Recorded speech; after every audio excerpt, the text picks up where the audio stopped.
Let's mic, देश का मिजाज, साउथ। दक्षिण पश्चिम मानसून आज केरलम पहुंच गया है।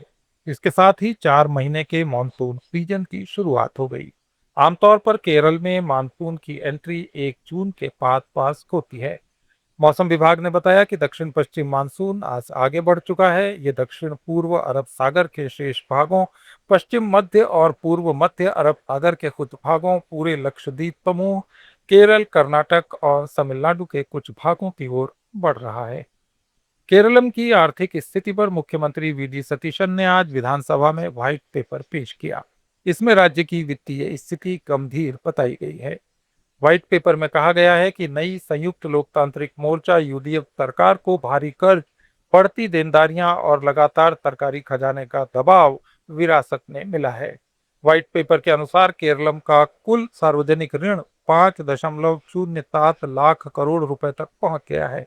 राज्य के रेवेन्यू का करीब 77% सैलरी, पेंशन और ब्याज के भुगतान पर खर्च हो रहा है, जिससे विकास कार्यों के लिए काफी कम संसाधन बच रहे हैं। तमिलनाडु के कांग्रेस प्रभारी गिरीश चोंडकर की टीवी के अध्यक्ष और मुख्यमंत्री श्री जोसेफ विजय के साथ हुई बैठक के कुछ देर बाद ही टीवी के ने घोषणा कर दी कि राज्यसभा की एकमात्र सीट कांग्रेस को दी जाएगी। टीवी के विधानसभा में सबसे बड़ी पार्टी है, इसलिए उसकी सहयोगी कांग्रेस की जीत आसान लग रही है। कांग्रेस सूत्रों ने बताया कि पार्टी राज्यसभा के लिए ऑल इंडिया प्रोफेशनल कांग्रेस के अध्यक्ष प्रवीण चक्रवर्ती को नॉमिनेट कर सकती है, जिन्हें विजय का भी करीबी माना जाता है। तमिलनाडु के मुख्यमंत्री विजय ने ब्यूरोक्रेसी में बदलाव के बाद अब लोगों की दिक्कतों को दूर करने के लिए जिलों के प्रभारी मंत्रियों का ऐलान कर दिया है। विजय ने आधव अर्जुन को चेन्नई और तिरुवन्नामलाई की जिम्मेदारी सौंपी है।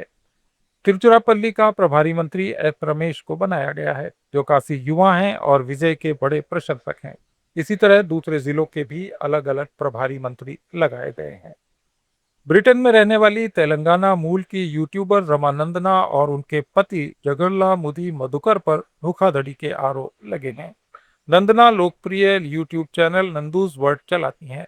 इस दंपति पर आरोप है कि उन्होंने विदेश में नौकरी और वीजा रिन्यू करने के नाम पर लोगों से बड़ी रकम वसूली और बाद में वादे से मुकर गए। उनके खिलाफ पिछले साल नवंबर में एनटीआर जिले के इब्राहिमपट्टनम पुलिस स्टेशन में मामला दर्ज किया गया था, लेकिन ये हाल ही में सबके सामने आया।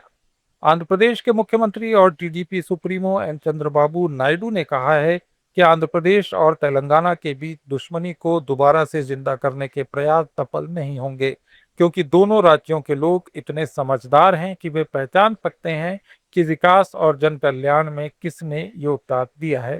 तेलंगाना के कुछ नेताओं द्वारा आंध्र प्रदेश के उप मुख्यमंत्री और जनसेना प्रमुख पवन कल्याण के खिलाफ की गई टिप्पणियों का जवाब देते हुए नायडू ने कहा कि ऐसे बयान गैर जरूरी हैं।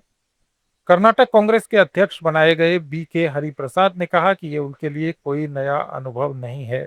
उन्होंने कहा कि वे अपने स्कूल के दिनों से लेकर जीवन भर भारत सेवा दल से जुड़े रहे और छात्र जीवन में एनएसयूआई, युवा कांग्रेस और बाद में एआईसीसी से जुड़े।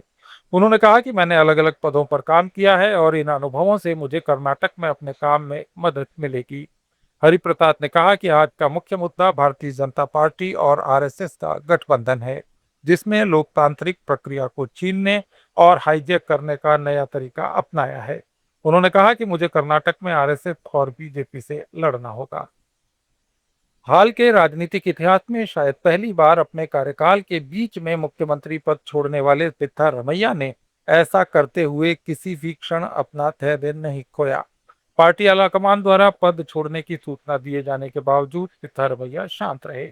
ये इस तथ्य के बावजूद था कि ज्यादातर मंत्रियों, विधायकों और पार्टी नेताओं ने उनसे मुख्यमंत्री का पद न छोड़ने की अपील की थी। सूत्रों के अनुसार कुछ ने तो उनसे ये भी कहा था कि वे मजबूत रहें और अपने पद पर बने रहें, लेकिन उन्होंने सिर्फ उन्हें धन्यवाद कहा और कहा कि वे अपने वचन से पीछे नहीं हटेंगे। तमिलनाडु, कर्नाटक, केरलम, आंध्र प्रदेश, तेलंगाना, पुदुचेरी और अंडमान निकोबार की ताज़ा खबरों के इस बुलेटिन को रोजाना सुनने के लिए डाउनलोड करें लेट्स माइक ऐप। आप सुन रहे थे let's mike more than radio. Follow कीजिए हमें हमारे सोशल मीडिया प्लेटफॉर्म्स पर।